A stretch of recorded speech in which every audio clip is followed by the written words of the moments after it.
ده كده نص كيلو لحمه 90 جنيه. ازاي؟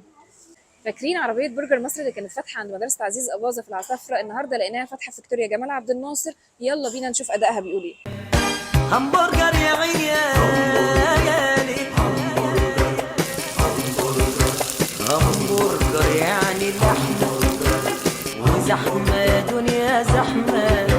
همبرجر يعني لحمة وزحمة يا دنيا زحمة. همبرجر يا يلا بينا عيالي. فيديو جديد في برجر مصر، نشوف بقى الكواليتي بتاعتهم عامله ازاي، وهل هي بتاعه العصافره ولا لا. ونبتدي باول حاجه الابيتايزر بتاعتهم، تشيكن فرايز رانش. دي سعرها 65 جنيه. الفراخ هي باينه قوي، يعني شكلها حلو. وهالبينو صوص شيدر، طبعا تحت البطاطس. الفراخ المحطوطه بتبقى صدور فراخ، قطعه كبيره جدا ما شاء الله. وطبعا الهالبينو بقى لمحبين السبايسي زي كده بالظبط. كطبق ابيتايزر وكسعر 65 جنيه، فهو حلو جدا. يلا بينا بقى ندخل على الساندوتشات. نبتدي بقى بالساندوتش دوت اسمه ساندوتش سلايدر، وده سعره 98 جنيه. عبارة عن سموكت بيف وصوص رانش، وطبعا بصل مكرمل ومشروم وطماطم وخس وخيار وصوص باربيكيو وصوص كاتشب. وطبعا قطعة البرجر عندهم زي ما انتم شايفين هي كبيرة جدا، فهي بتبقى 200 جرام. انا اكلك ازاي؟ احنا قدها. يلا بينا. بسم الله. حقيقي الساندوتش متغرق صوصات ومليان مليان بكميه رهيبه، والبرجرايه 200 جرام، فما شاء الله ما شاء الله كبيره جدا. التتبيله بتاعت البرجرايه حلوه قوي. كميه الصوصات اللي جوه عامله تيست عالمي. البرجرايه بسم الله ما شاء الله تخينه جدا،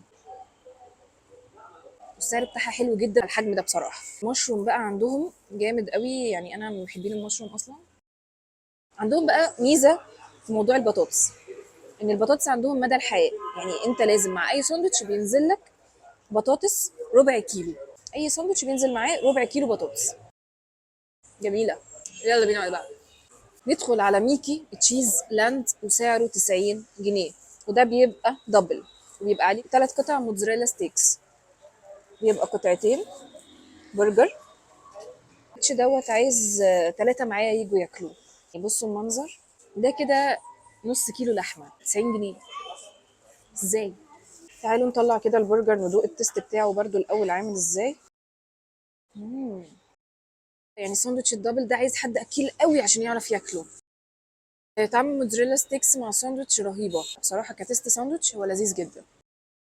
يلا بينا على بعض.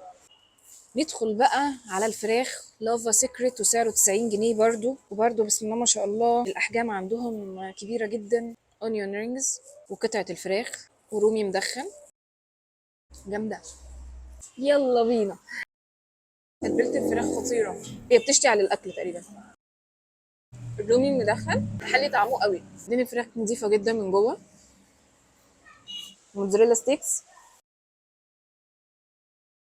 جربها مع صوص الجبنه،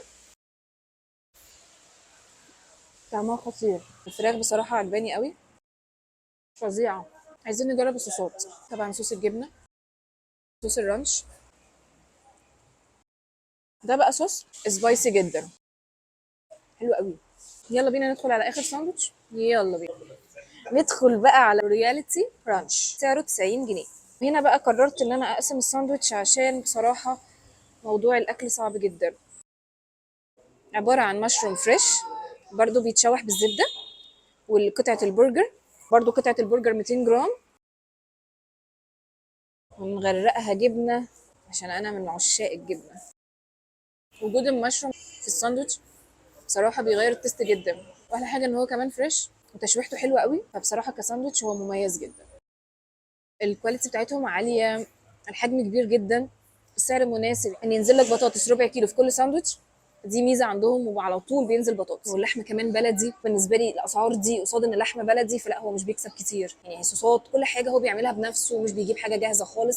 اللحمه بيجيبها بيتبلها عنده بيعملها. قول لنا بقى فكره الاول العصافره، وان انت جيت هنا، والعنوان بعد كده. مساء الخير جمهورنا اللطيف الجميل اللي احنا متعودين عليه من ساعه ما اشتغلنا هنا في اسكندريه. احنا بدأنا الموضوع دوت حوالي سنتين. القاهرة كنا فاتحين في الزاوية الحمراء، نقلنا رحنا شبرا مصر، وبعد كده نقلنا هنا في اسكندرية عند مدرسة عزيز أباظة. اشتغلنا سنة بس رؤات تراخيص وكده فتعطلنا شوية، بس الحمد لله لقينا دعم من الناس كتير يعني، وبدأت تدعمنا وتشتري مننا وتجرب منتجنا. كان في طبعا تعليقات سلبية وتعليقات إيجابية، واشتغلنا على التعليقات السلبية عشان تبقى إيجابية بعد كده. وربنا سدد خطانا ان احنا خدنا محل صغير كده نبدأ برضو منه تاني ان شاء الله. هو هنا في 22 جمال عبد الناصر، فيكتوريا، قبل شارع مستشفى طيبة. كل المنيو بتاعنا هاند ميد. شكرا ليكم، انا كنت معاكم احمد المصري. شكرا ليك وتسلم ايدك. نورتونا. الله يخليك يا رب. في نهاية الفيديو يا رب تكونوا استمتعتوا، اشوفكم على خير. باي باي.